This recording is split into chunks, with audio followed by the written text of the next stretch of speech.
Good morning. This is the Blaine's World podcast that can be heard each week on Facebook, YouTube, and LinkedIn. And pretty soon we'll be up on a whole bunch of other stations as well. We'll tell you about that as we get closer to that date.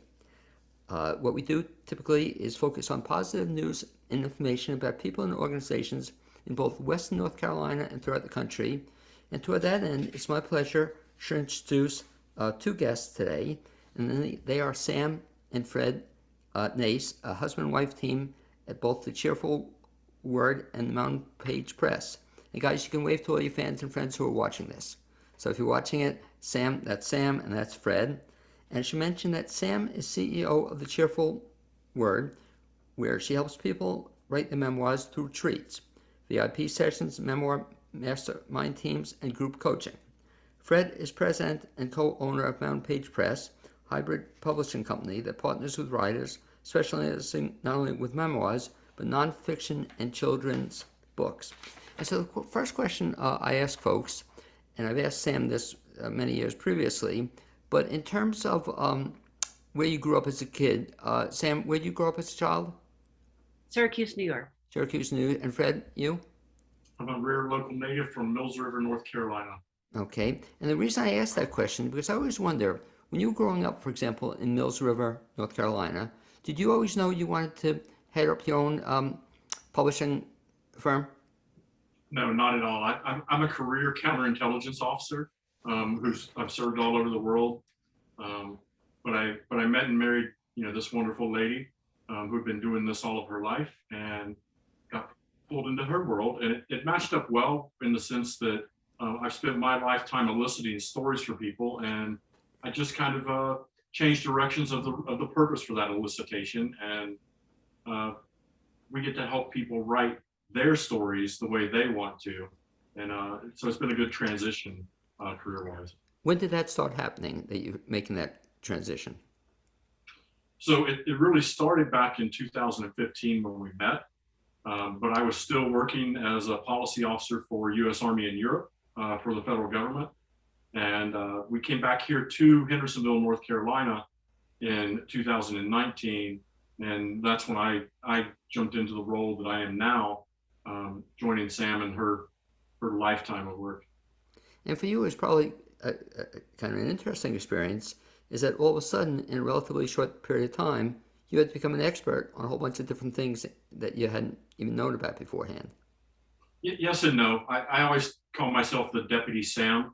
It's funny, but there's a definite element of truth to it, in that she remains the heart and soul and brain of Mountain Page Press. She just trusts me to run the day-to-day operations and take care of clients the way that she would.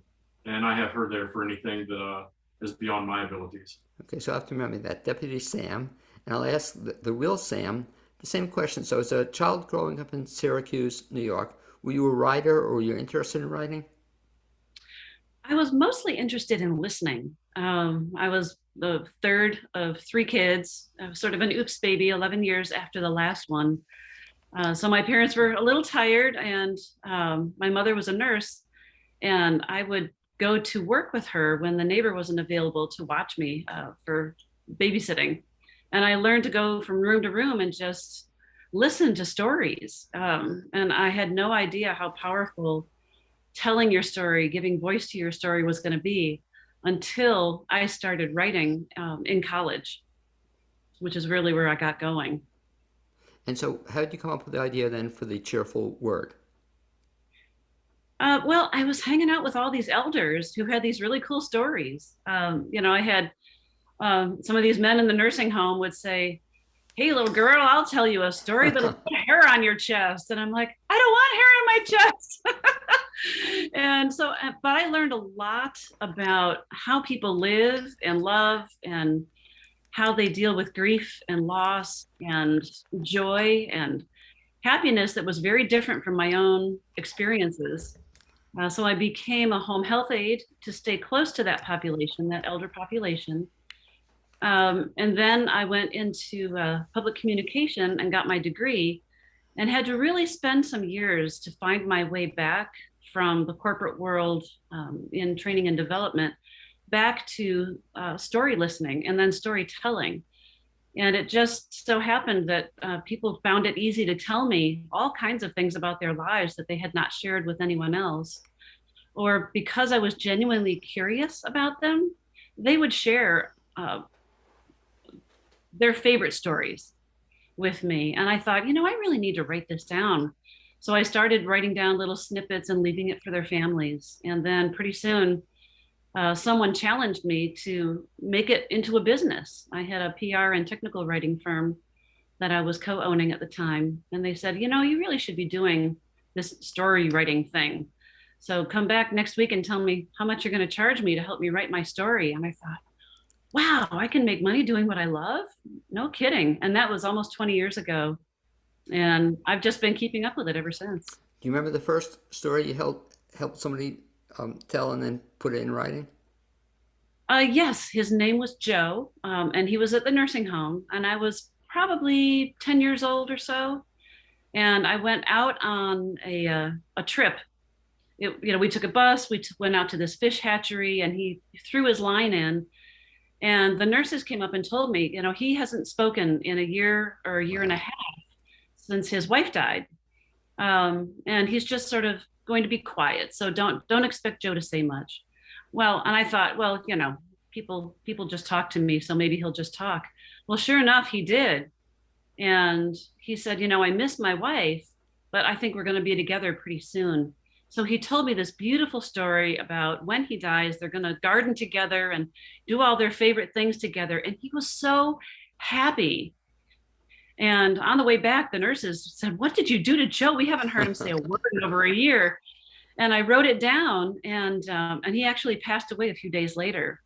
A very happy man for having told his story. Wait, and how old were you? I was probably 10. And the question is, and Fred wasn't in the picture at that time. Was that ever published or put together somehow?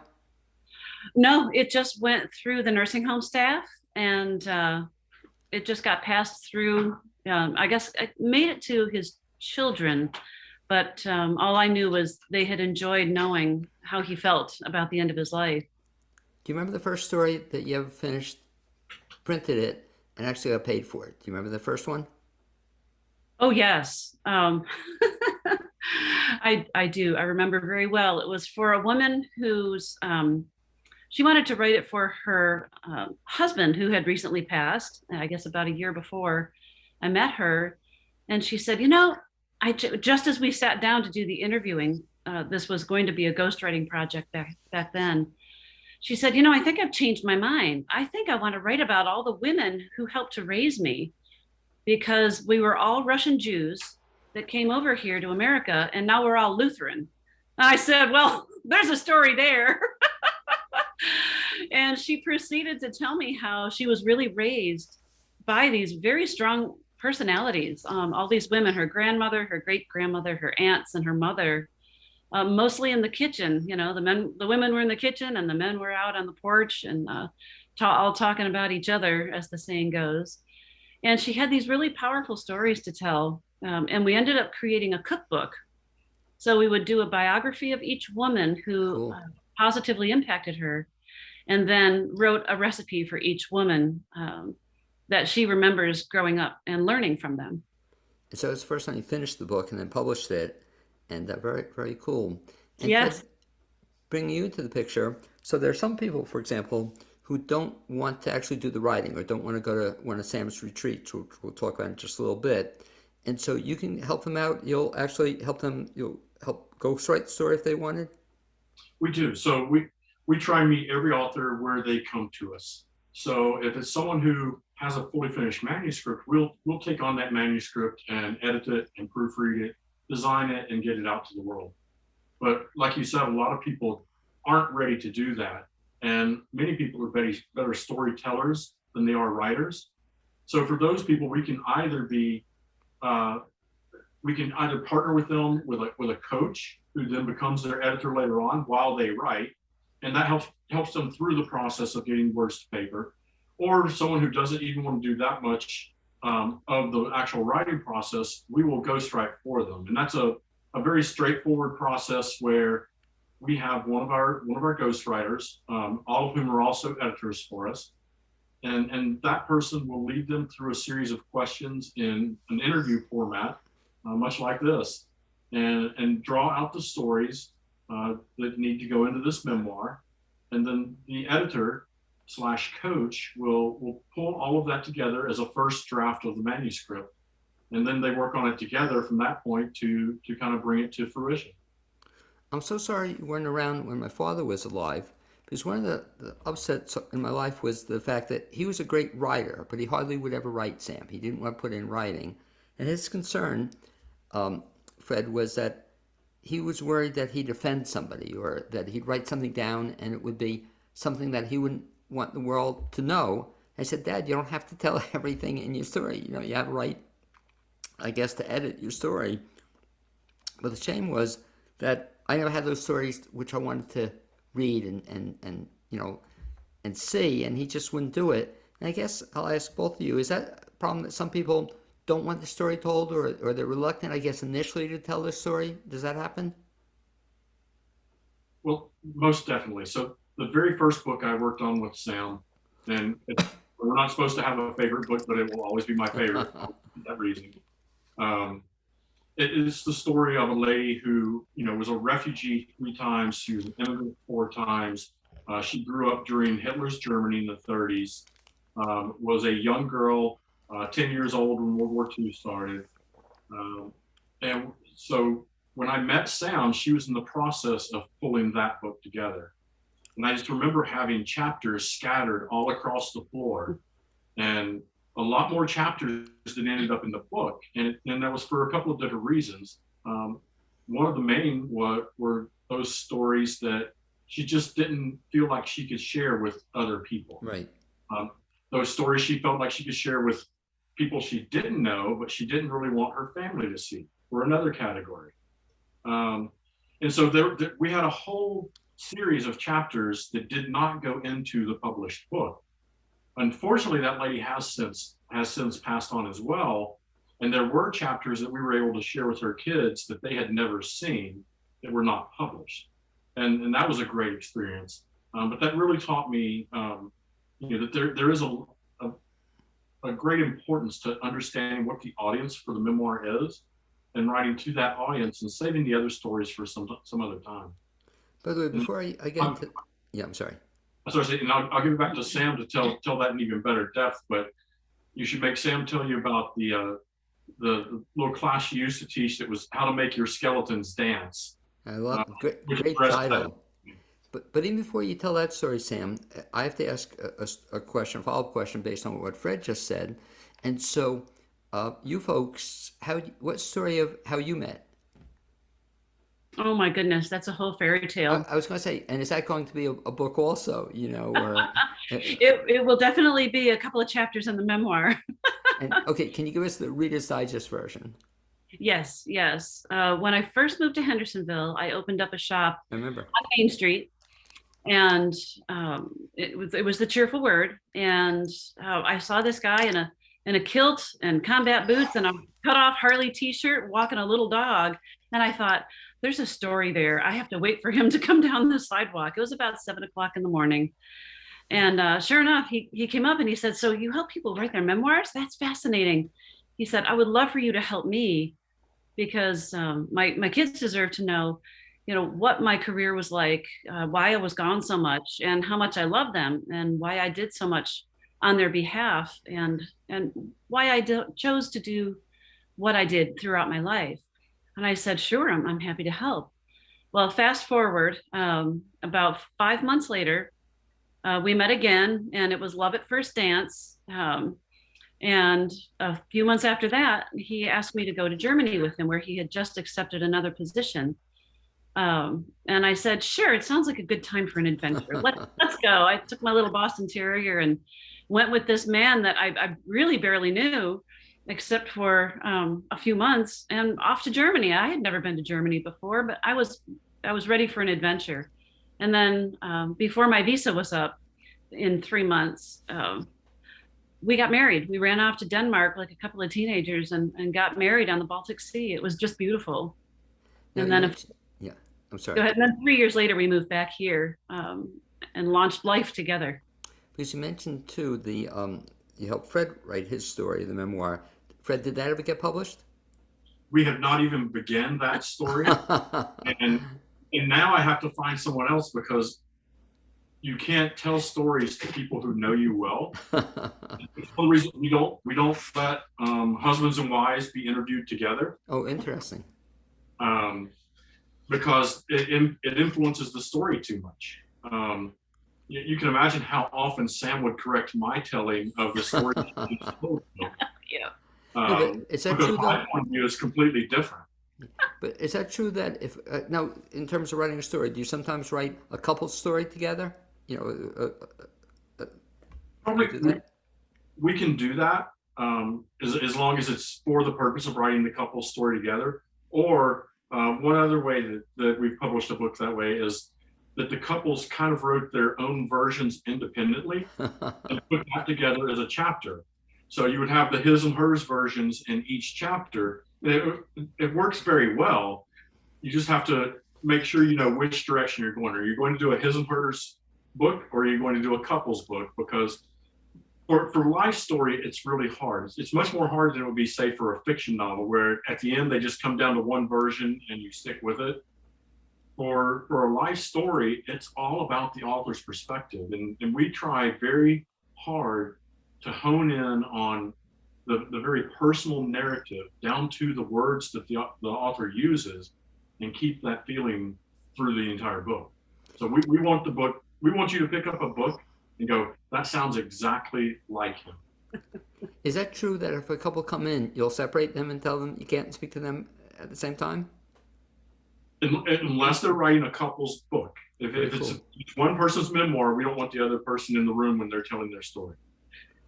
Now, Sam, if you would, talk a little bit about the process then. So if somebody's listening to this, and a lot of people say they'd like their story told, but they don't know where to begin. So I guess one of the great ways to begin, or a great first step, would be take one of your courses or your retreats and talk a little bit about what that entails. Sure. What I learned through the years was that people really need to explore their stories, because most of us don't know what our story is because we're so close to it. It's hard for us to see what we want to tell, how we want to tell it. We're not even sure what stories we should be telling or putting to paper, or whether it's for family or for our communities, or to publish commercially. So I love to take people through the exploration of their stories. And it's very transformative work. We sit together in a small group of about 6 to 12 people. And we get to know each other very well. I take them through creative writing exercises, and we explore everything from writing using your senses of smell, taste, and touch, and all kinds of different perspectives. And once people pull those perspectives together, and once they give voice to these very short stories that they're writing during the retreat, it becomes apparent what that story needs to be. And it's really nice to hear other people's perspective of your story as you're sharing it. So for instance, I might ask something, a random prompt that goes very deep into your story, such as, tell me a fond memory that you have around water. So it's very vague, like a memory around water. What do you mean? Like a bathtub or a puddle or a lake? It could be anything that's important to you. So whatever memory comes forward for you, that's what you can write about, as long as it's a fond memory. That leads and when you share it in the group, that leads other people to say, oh my gosh, I remember fishing with my Uncle Charlie when I was 6, and the fish jumped right in the boat, and that reminds me of this other story. And so memory, spoken out loud like that, story spoken, really connects the dots to your core story. So yeah, you just begin exploring your story, and eventually after about 3 or 4 days of relaxing and giving voice to those stories, you discover what the theme is that you really want to talk about. If you ask me that story, Sam, I would say, and I sometimes use this, that think about a fond memory, say about water, for example. And so I studied hypnotism. I did hypnotism for a while. And that was one of the common questions, think about when you were a kid, a fond memory of water. And the problem with that is I hated the beach. I hated the water. I hated getting the sun. And so it's such a negative thing, you know. So we have to go to another memory for me in that case. But back to you. Do some people tell you, and I guess you have to deal with it, well, they don't have a story to tell, or they have no idea what the story to tell is, or does that ever come up? It happens all the time. In fact, a lot of people will drag a friend along to one of these retreats because the friend sees that you have a story, but you often don't see it in yourself. Um, and people say, oh, you know, some people's lives are just boring. My life is just boring. And I'll say, well, that's just because you haven't asked the right questions yet. That's what I'm here to help you do, is ask the right questions. And because once you get going on something that someone's passionate about, oh boy, you can't stop them. You just can't shut them up. And then they're going to write for weeks and weeks. And then it's corralling them down into their story once they discover what it really is. It's a lot of fun. It must be also very exciting for you. I can just see it happening, that somebody who didn't think they had a story or something to share, to all of a sudden can't stop. You know, they have all these stories they want to tell, just because I guess your job is to help them bring out the stories. Yes. Yeah, it's very life affirming. People realize, wow, I really have lived this wonderful life. I just have never slowed down long enough to reflect on it and to write it down. And the question to ask, ask Fred the question though, it probably comes up, is so they finish the memoir, they get started on it with Sam, they work on it for a bit of time, they work more with Sam or coaches, and then they come to you, Fred, and they have a finished product, and that's where you come in, I guess, designing it, putting it all together. But how do you answer this question if somebody says, well, I have a finished product, but who's going to read it?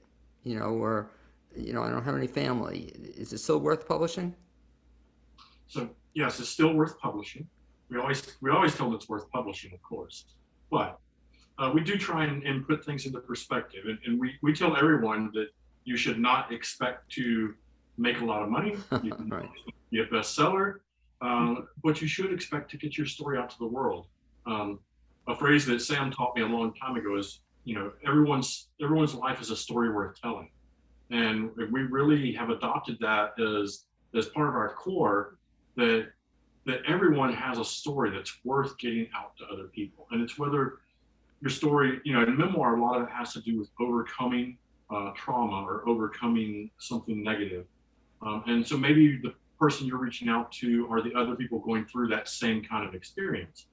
Or it could be that you're the first person in your family line to do anything about the history of that family.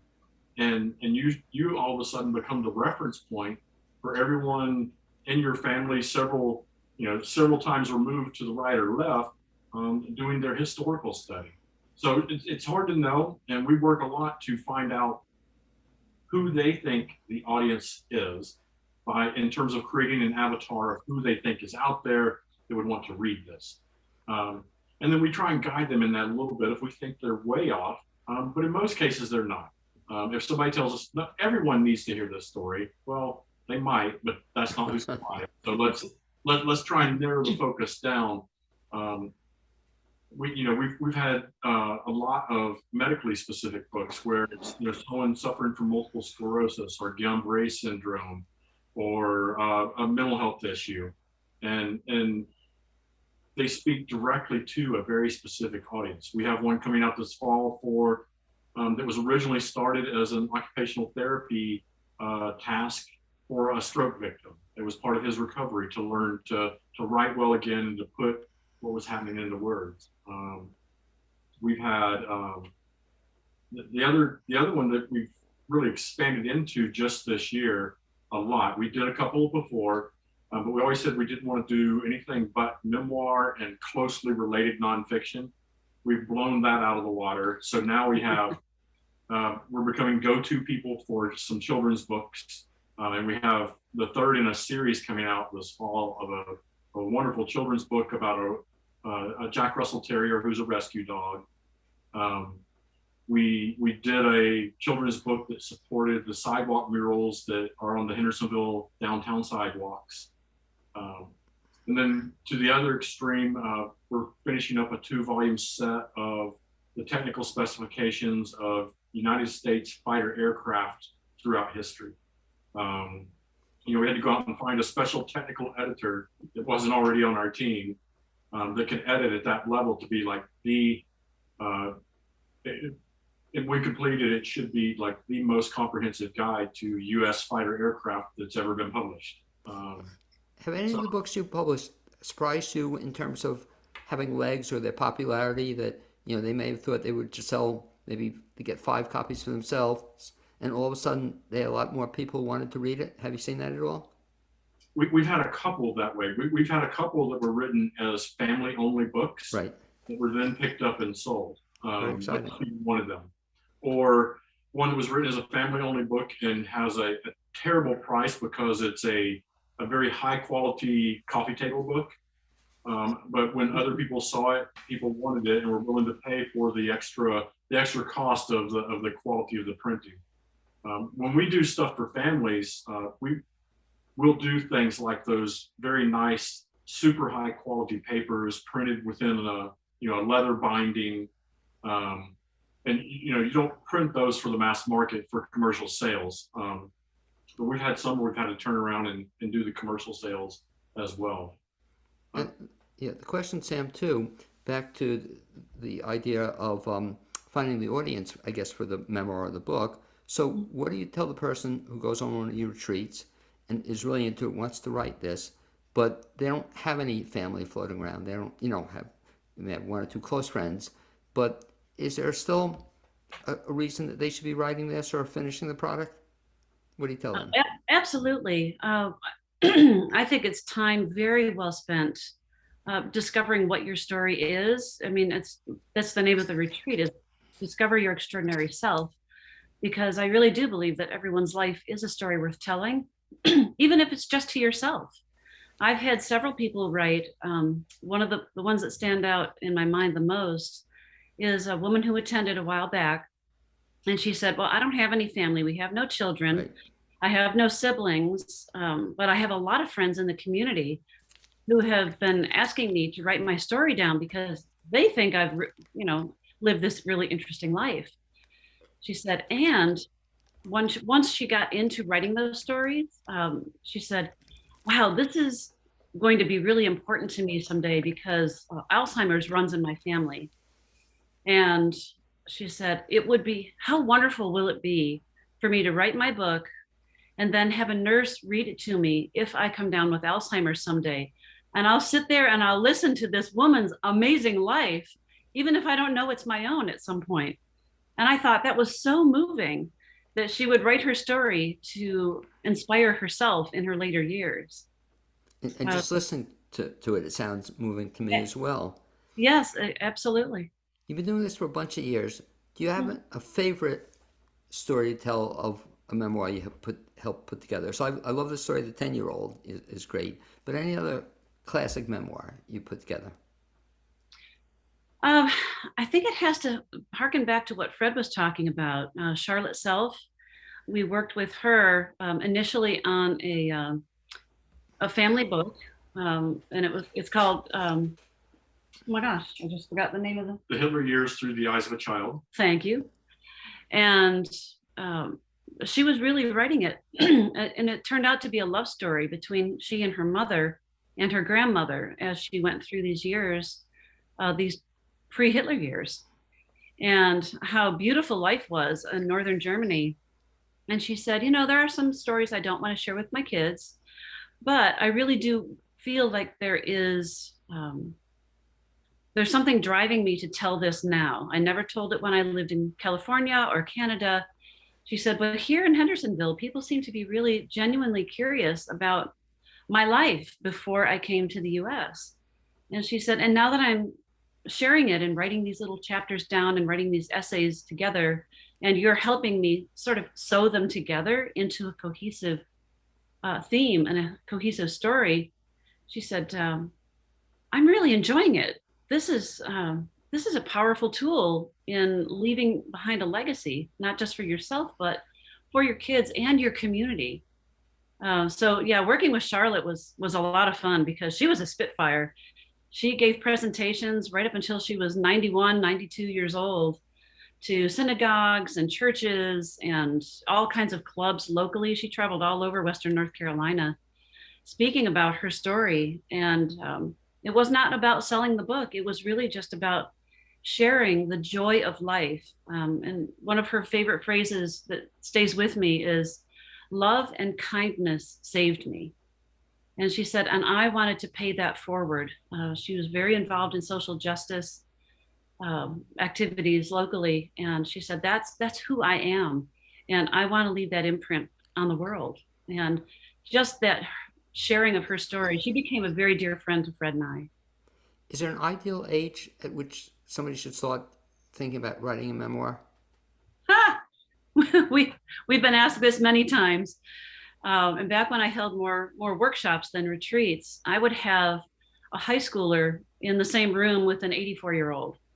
And when they discovered in week 2 or 3 that they had so much in common, the 18-year-old would write and write and write and say, "Oh my gosh, when you talk about memoir being a chapter of your life, I don't want to forget high school. I don't want to forget my childhood. A lot happened that I really didn't give myself credit for until I started writing these stories down and having other people ask me about them."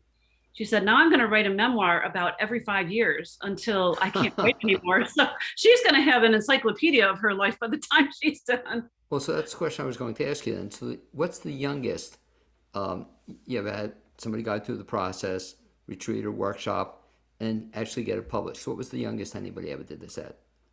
18. 18, wow. Mm-hmm. And the oldest? The oldest would be Charlotte, I think, 90. Oh, no. Well, how old was Hans? Hans didn't publish his was a family book. I'd say 92. Charlotte was probably the oldest who actually published her work commercially. Okay, too cool. So I have some time on my story then. I don't have to do it right away. But, in all seriousness, though, that's probably a question people have to deal with to just get started, because, again, I told you off the other story of my dad.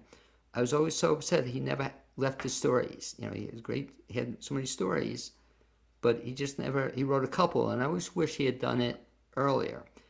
Talk about that as a question in terms of how do you motivate somebody to get started on this process? Well, that's sort of a two-part question because I hear it very often. Fred and I both hear, "Gosh, I wish I'd met you 5 years ago when my mom or my grandmother was still alive, my father was alive." And we both say very enthusiastically, they have told you those stories. Now it's up to you to create that library of their life while you hold them. So it will be secondhand stories, but you will get to honor their legacy by writing down their stories. Maybe sometimes alongside yours, maybe it's just a tribute book. We've written several tribute books after someone has passed because they said, our kids are not going to remember my father. And we want them to know how we remembered him and the stories that he told us so that we can continue to pass those along. And now they'll have the book that they can now read those stories to their children and their children's children. Lovely, yeah. And there was a part 2 to that. Oh, how do we convince people to get going? And again, there's 2 parts to that. It's often a friend who gets them going. And sometimes I invite them I host something here in Hendersonville called a Sip and Scribe on the 4th Wednesday of each month. In fact, this month, it's this Wednesday here in Hendersonville, held at Wine, Sage, and Gourmet. And it's Sip and Scribe because for $25, you come in, you get a glass of wine, I give you a prompt, and you're sitting in this group and you only write for about 15 minutes. And then those who want to share their stories, share them. And often, there will be tears, there'll be laughter, and friendships blossom in these small groups between people who've never met before. And they realize, oh my gosh, the light bulb goes off. And they realize, I really do have a story we're sharing, and I'm having fun doing it, whether it's for anyone else or just for myself. I'm having a ball doing it. And the other little part of that is we often have elders come to us or people who are younger but going through chemo for cancer treatments. They have a sixth sense that time is ticking. And when they say, I want to write my story right now, Fred and I say, okay, we're going to pull out all the stops because we're not going to put you off until, we have more time. We're going to assign you a ghostwriter or an editor or a coach right now because you're feeling a drive to write your story. And it often happens that as soon as their books are printed and we have a little book reveal or a celebration or we publish it, they die within weeks or months. They are literally living to see their legacy come to fruition, which makes our work such a joy every single day because now we know we've preserved one more story in this library of community of life. And bring Fred into the process. So we go to one of Sam's retreats, we get started. Next couple months, we write it, get coaching, all that good stuff. They come to you then. Fred, describe the process in terms of finished product. How do you come in, and how does the publishing come in at that point in time? So, as you mentioned at the beginning, we're a hybrid publisher, and that means that we kind of share responsibility for getting the book into print. And we do that both financially and in terms of the work involved. And so what our task really is to take that manuscript and perfect it to the point where it is publishable. And we do that through a round of editing. Once you and the editor are completely convinced that it's a final draft, we'll do proofreading on it. Then we send it out to a designer. We have a team of designers that we work with that will lay out the interior of the book, which there are a lot more choices to make on the interior of a book than you would imagine. And then also do some different cover options. And we'll kind of narrow it down to both the style for the interior and the cover options. And then we'll design the book. The author goes back through it after the book is designed, of course. And we'll make some small modifications based off that. But because we partner with the author throughout, we don't usually have to make any major corrections after the design of the book. And then because we've learned over time that every time somebody touches the printed word, they introduce mistakes, we do one more round of proofreading after the book is designed and ready to be loaded into the print system. And then one of the things that we do as a hybrid publisher that is different from most of the smaller companies or the self-publishing companies is we use digital print on demand, just like the big five publishers. So once we upload your book into the system, it can be printed anywhere in the world. Well, realistically, it's printed 40 places in the United States, a couple of places in the UK, a couple of places in Germany and Australia, and coming this fall to Japan. So it's printed on demand. So you don't buy 5,000 copies. You buy however many copies you need at any given time. And we do all of this process for you.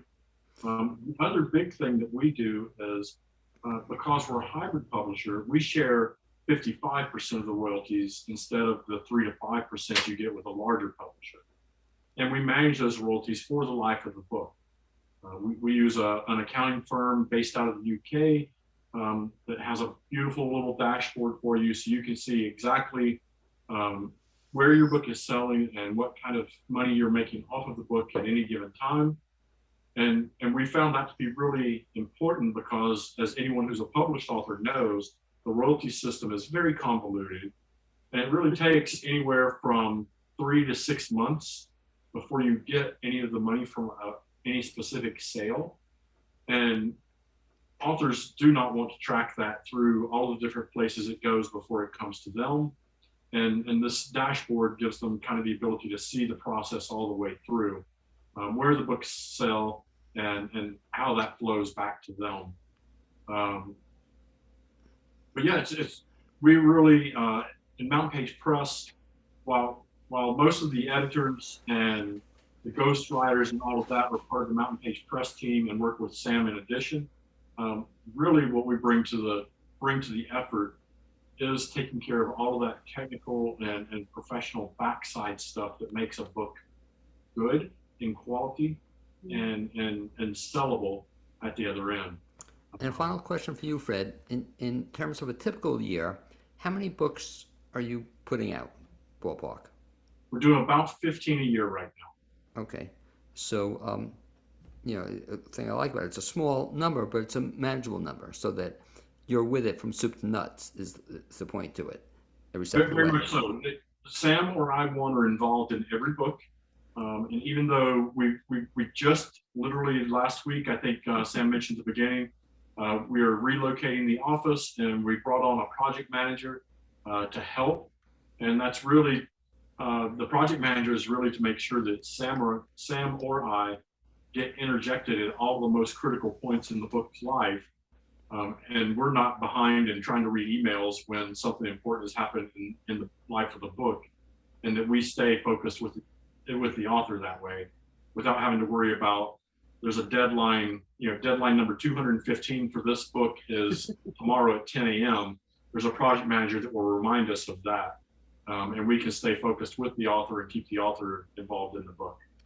And Sam, to ask you the final question, in terms of somebody wanting to get more information, either to find out about your retreats or the coaching or a whole bunch of other stuff you do, what's the best bet? Just go to cheerfulword.com. Okay, and that'll also give the information about the retreats, all the other stuff you talked about, and coaching, anything they want to find out about? The retreats are the primary thing that they'll find right now. I'm actually expanding the website over the next couple of weeks so that they can find out more about the mastermind groups and the coaching. And I've got someone joining me to assist me with the coaching coming up soon. And that'll be the information too, if you want to find out about the publishing end. Same thing to go to Cheerful Word. That's where it all starts. They go to mountainpagepress.com. Okay, so again, if they want to find out about the retreats, any of the work that you do, Sam, cheerfulword.com, is that it? Mm-hmm. And then, Yes. Fred, if they want to find out about Mountain Page Press or some of this publishing stuff we talked about, the ghostwriting, they would go to mountainpagepress.com? Yes, exactly. mountainpagepress.com. Okay, and I first of all want to thank you both for being my guests on this special Blaine's World podcast, and also good luck with the move. And just finish up on the move. So you're moving physically, sort of around the corner. Where are you going to be? We'll be located at 318 North Main Street in Suite 6. It's downstairs from Black Bear Coffee, which everyone seems to know on Main Street. Great. Well, anyway, thanks very much for being my guest on this special, not special edition, on this edition of Blaine's World podcast. And hopefully I'll look forward to someday again seeing Sam and Fred as well in person, when people actually would see people in person. So I'm Thank going you to for say, having us. okay, thanks guys.